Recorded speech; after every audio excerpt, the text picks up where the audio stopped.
Hello, everybody. Welcome to Shine Wellthy. I am so super excited to have my guest today, Sara Connell.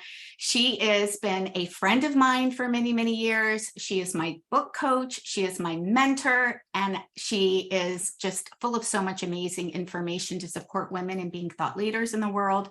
Whether you are a coach, whether you want to be an author, whether you want to be a speaker, she's just amazing. So Sara, I'm so glad to have you here. Thank you, Chris. Thrilled to be here. Yeah. So share a little bit about you and, how you support women, because I just want people to hear you. For sure.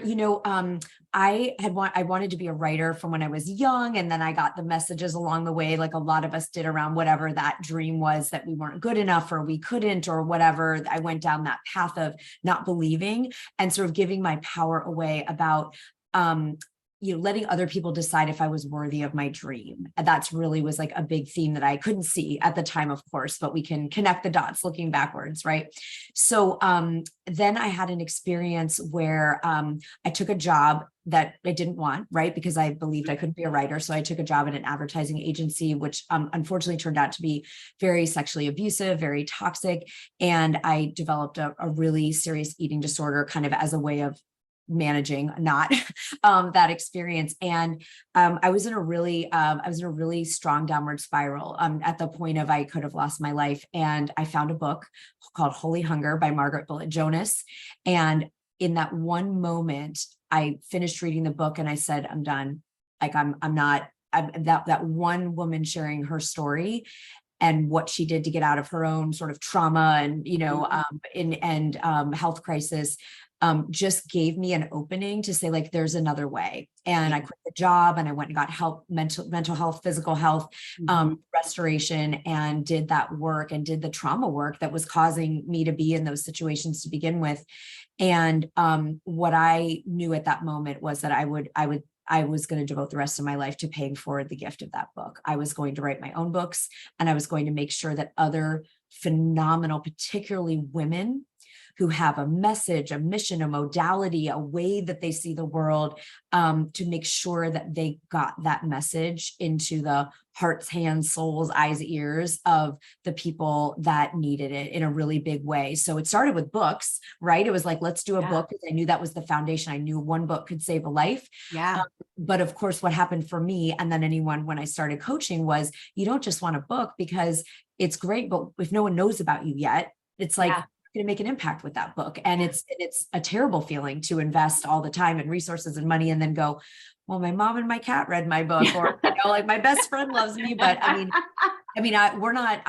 don't coach women that want to do it as a bucket list, really like it's women who are here on a mission to really lead a movement and change the world. And a book is one of the vehicles, as well as speaking and being on podcasts and doing YouTube channels like you're doing, Chris, and building communities. And then the last thing I'll say that is so crucially important, that is a foundational core strategy in our thought leader pathway, is monetizing the mission. Yeah. Because I was a woman who was disempowered, as I feel like, as a woman, as a creative. I had all the starving artist, tropes going on. And I knew that was not the leader I wanted to be. I did not want to help people write a book and make no money. It just doesn't interest me. I'm not available for it. We get to be prospering thought leaders, abundant artists. That's the deal that's the mission I'm on. And so it's really an extraordinary joy and privilege and great honor to do this work and get women out in the world where they need to be. Yeah, absolutely. Oh my gosh. I just want to double click and high five on all of that. And I love that you've got your book in the background too. The Science of Getting Rich for Women, because that was such an incredible book. You brought that out last year, right? Yeah. And I loved it so much that I bought copies for all of my clients. I'm like, these are your welcome gifts. Like you get to be supported in this way too. And I love the message that you have, because it really is empowering women to own that, even though we might not think that we have a gift, we absolutely have a gift in how important our message is, Yeah. to share that with others, because it does impact others. It Yes. really, really does. And this movement, that you've created is so beautiful.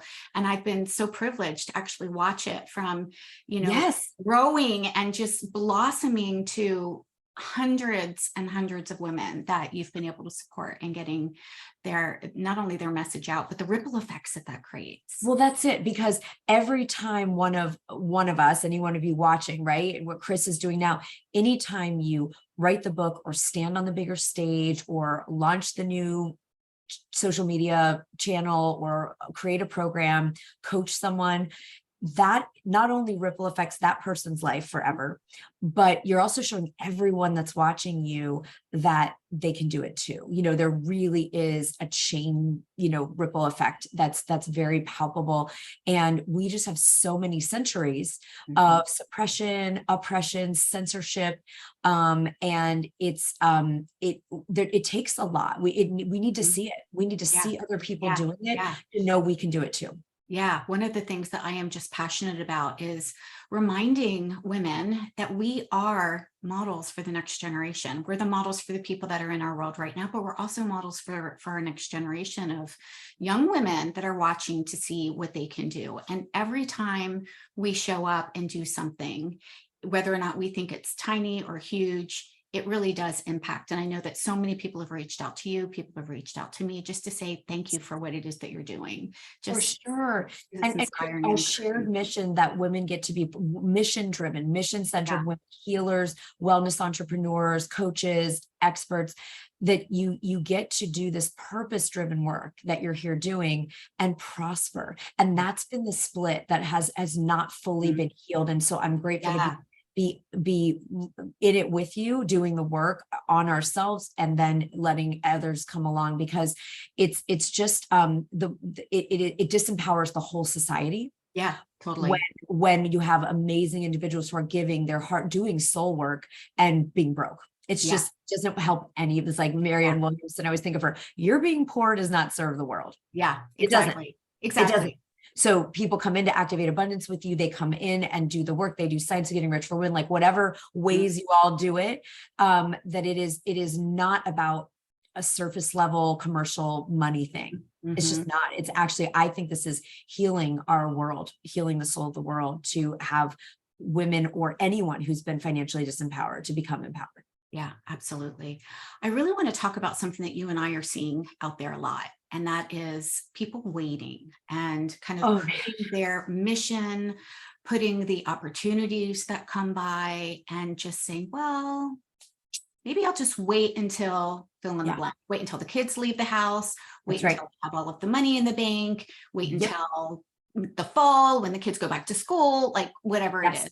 And you really support women to make empowered decisions. And I would love for you to share a little bit about that. Yes. Today. Well, I'm going to share very transparently about witnessing. I typically don't get into that pattern anymore. Used to live in it, never did anything. And guess what? I had no fulfillment, right? I fantasized, I dreamed, I compared myself. I was great at the visioning, but when it came time to, invest, take action, like that was really something I really wasn't doing for a long time.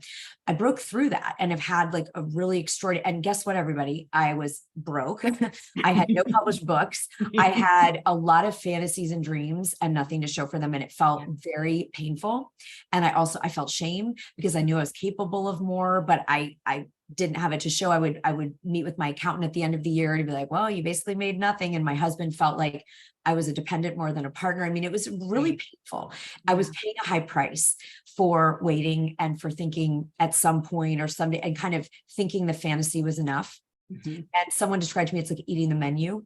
So instead of eating food, you're like, oh, there's a picture of the food. And it's just like, that's, so, anyway, I broke out of that. And what I want to say is I had a financial challenge in the spring as our business scaled. Something happened that we never anticipated, hadn't happened before, it won't happen again. But it was really, it was very scary to me at where I was in the business. And what's interesting is even though I everyone always says you don't actually need resources, you just need to be resourceful. And Mm. Tony Robbins, I've heard him, probably other people said it too, but I love that. And I got super resourceful, and the situation got resolved very quickly and turned into abundance. And I mean, and yet there was a piece of me that I wasn't really aware of. I was doing some inner work. So I'm sharing this to just show like, this isn't like one and done. Like sometimes things can come up again, where we get so kind of contracted. Right. And I found myself having a mindset of, well, I better wait until I kind of shore up this or figure this out or have a better, and I was doing some postponing, there's like that way. And I didn't like it because I know it's not what has served me in my expansion, my work, and my contribution to others.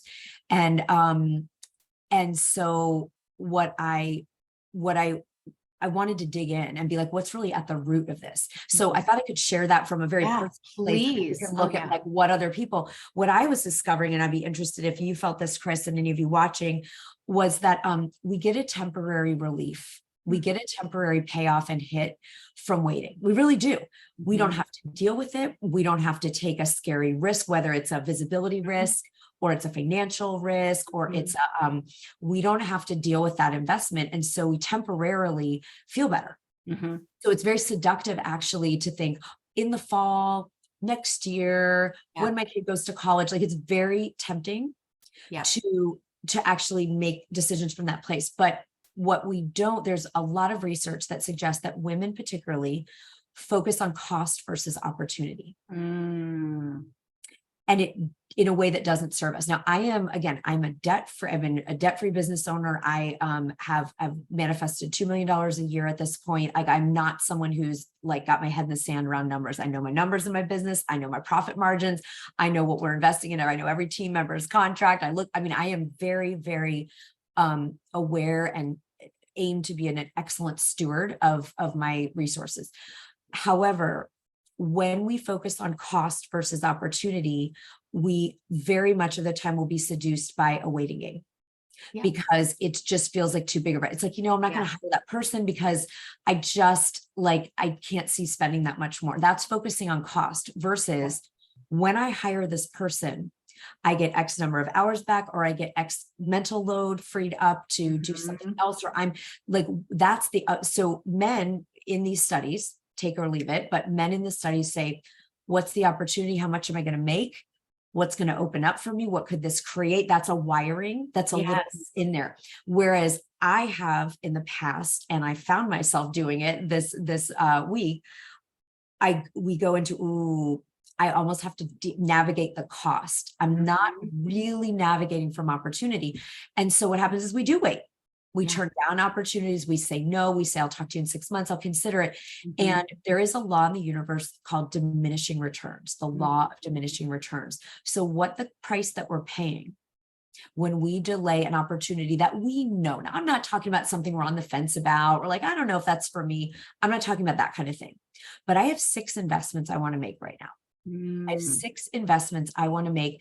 And I do believe that they are aligned, that they could create opportunity, that they could create new opportunities for working with clients, that they could open me up in new ways.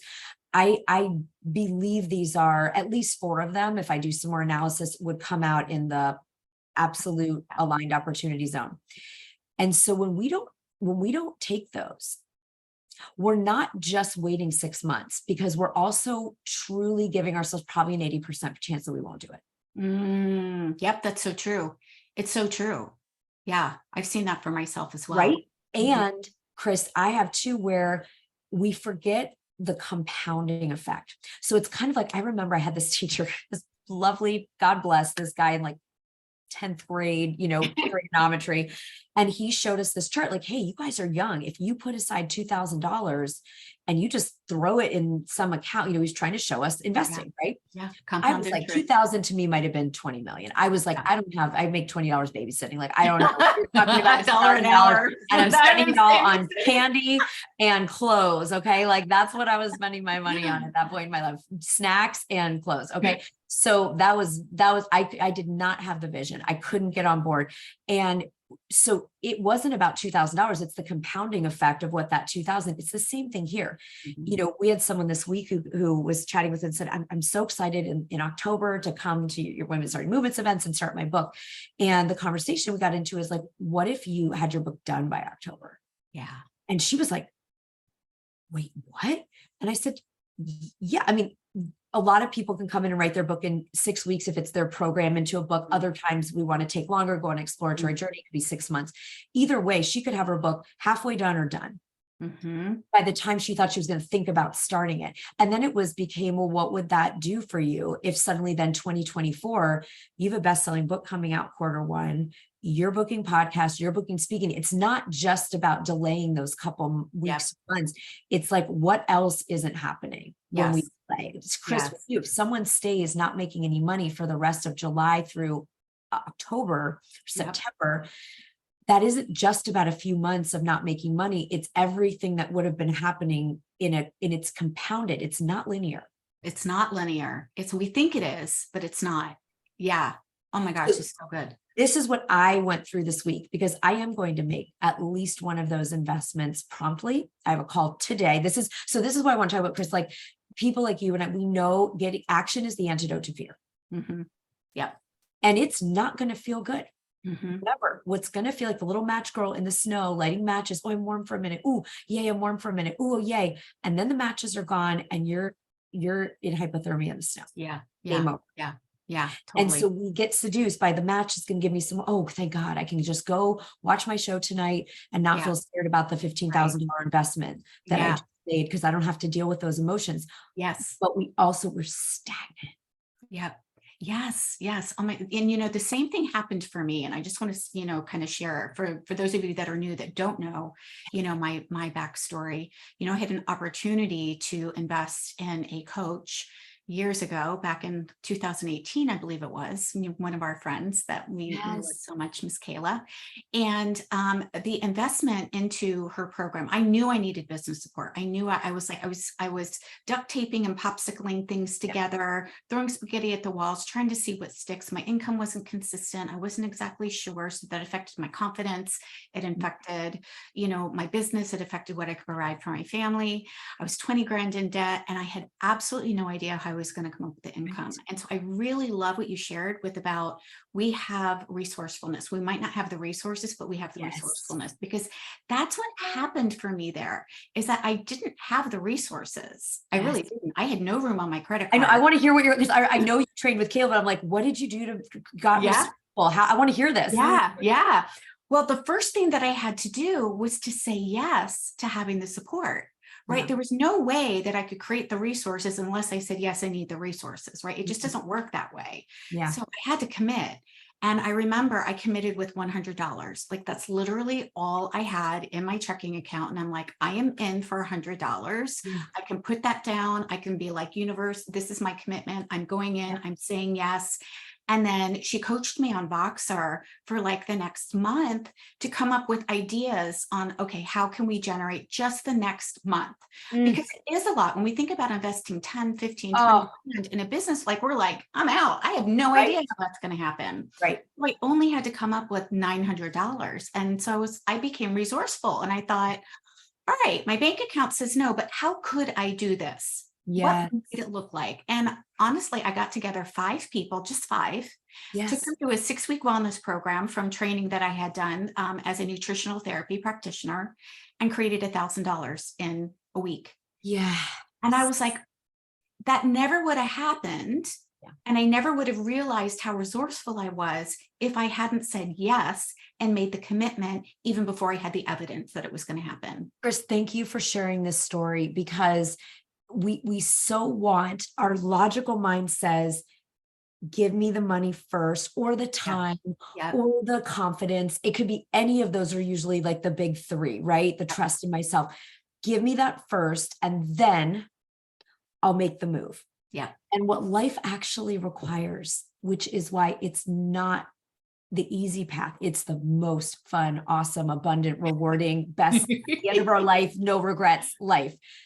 There's no way I'm doing it any other way, which is why I scheduled a call for one of those investments today, because I was like, you get to go in and have that conversation and figure it out, because because when we sit on the sidelines, that starts in every area. We shut down the channel.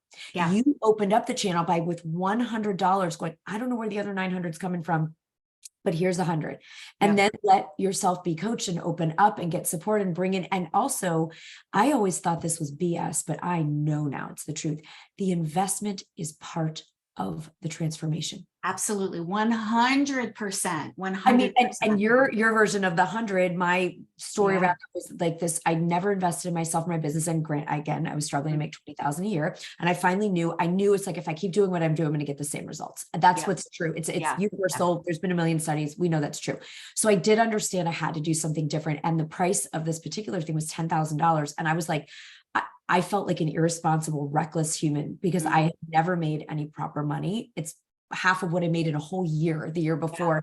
And I actually, Chris, I had a savings that I was like, I'll never touch, never break in case don't even break in case of emergency. And I took all of it, every single, I had $1 left and put it in. And in 11 weeks, I made it back. And that's what I want to say, because if I had waited on that opportunity and said, I'll do it next year, I'll do it when I save up that 10,000 of my reserve, I would have created nothing in that time. I just, it couldn't have happened.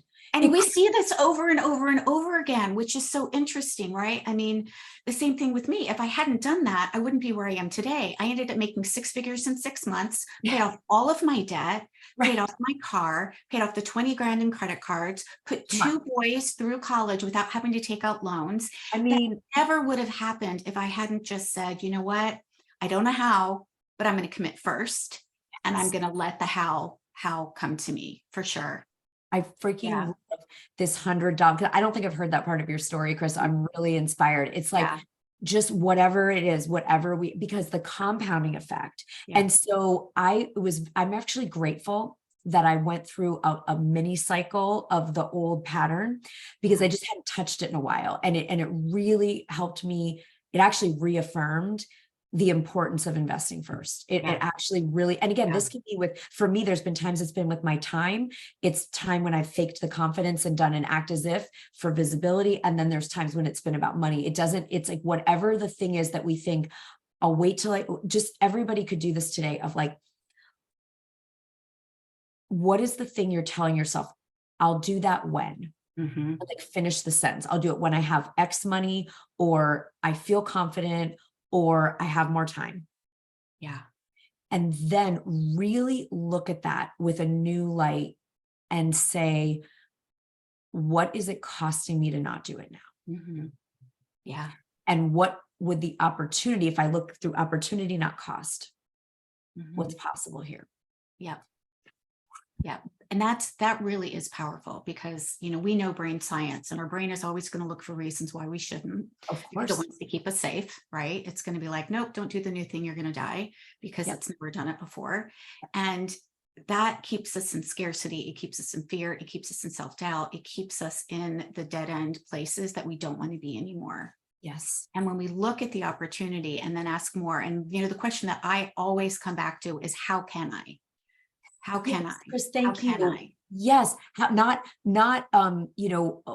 could I, but how can I? Can I goes away. How could I make this best? How could I open up the time? How could I? And I even like a NLP kind of meta question of, what would it look like? What would someone do? What could someone do who needed to make the time for it? Because then we take it out of like, our mind is going, but I have kids. And I mean, Chris, you and I, we're mothers, we run businesses, we're in loving relationships that get to have attention. We care deeply about self-care. We're not going to risk our health and wellness. Like I take care of myself for 2 hours a day of like mindset and nurturing and walks. And I mean, I like that's non-negotiable. Because that's where I get my downloads and where I reconnect so I can give. And so we're not like it's not just that this is easy and I'm sitting around with a trust fund or like, or I don't have, it's like there are real things. My son sprained his ankle in the middle of an event I was doing yesterday. I get the call from the camp, like your son sprained his ankle. And it's just like, we figure it out. But I love this so much. Like, how could someone who has kids and runs a business and still have the time to go into Activate Abundance, write their book, whatever it is. So good. Oh my gosh. I could like talk about this forever. I know. I really want you to share, and I will, by the way, for all of you that are watching this, please go into the description, click on the link here. We're going to share some information on how you can actually meet Sara in person, but also get really excited and inspired at her women starting movements.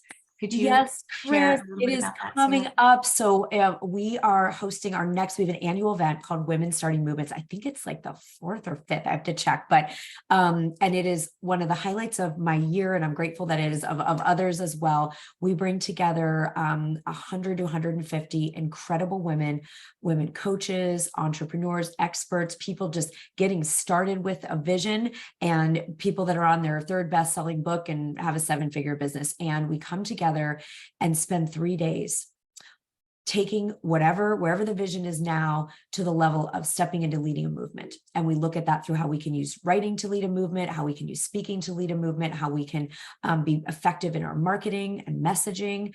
And we also do powerful mindset work. Like if any of those gremlins and waiting, they're not going to be there at the end of that 3 days. So Women Starting Movements is an in-person 3-day conference in Chicago, October 3rd, 4th, and 5th this year in 2023. And I am going to, we're going to give Chris the link. If you live in the area or you want to come, we have people from all over the world coming for this. And we're going to be up in the penthouse of the W Lakeshore Hotel overlooking Lake Michigan and the city. And it is going to be high vibe. I just booked my room. I'm so excited. I just went down for like our next site visit, and we are full underway, and it's going to be our best event yet. And it really, you've been to it before, Chris. I have the privilege of getting to, facilitate, and it's a life-changing event. And absolutely. I would love to have any of you watching going, there's a bigger stage for me. Yes. Bigger impact, and there's more money I get to make. Come to this. Yeah. Oh my gosh. And the community that you've developed is amazing. This is my 3rd time going to in October. It gets put on my calendar like it gets blocked out. Like when I'm taking a look at my year, I'm like, all right, when's spring, that out, I'm looking this in. Sure. So definitely this is one that's not to miss. You will, be able to meet Sara. You'll be able to meet me. You'll be able to connect and collaborate with other women that are there. It's loving, it's supportive, it's fun, it's inspiring. Yes. It's definitely worth. And we're going to do the friends and family code for you, Chris, everyone in your community. All of you watching, you get to make this, just come and be with us, and we'll have so many special treats and surprises for you. So good. Sara, thank you for taking time out of your schedule to be here and share today. I so appreciate you. I needed this conversation. You all get to do it together. We're going to get in. And so write and let Chris know in the comments, like what action you're going to take. Anywhere you've been waiting, take whatever action, just even one thing that moves it. Have the call. Like, again, I booked the call with one of the places where I'm thinking of investing. Take the one action. Yeah. Just take it. Just take one tiny step. Absolutely. And $100. I would love to hear also, let me know what your how can I is. I would love to, pop back in there and hear and support you and cheer you on. So thank you everybody for being here. Sara, thank you for being here. And we will see you guys on the next one. Bye.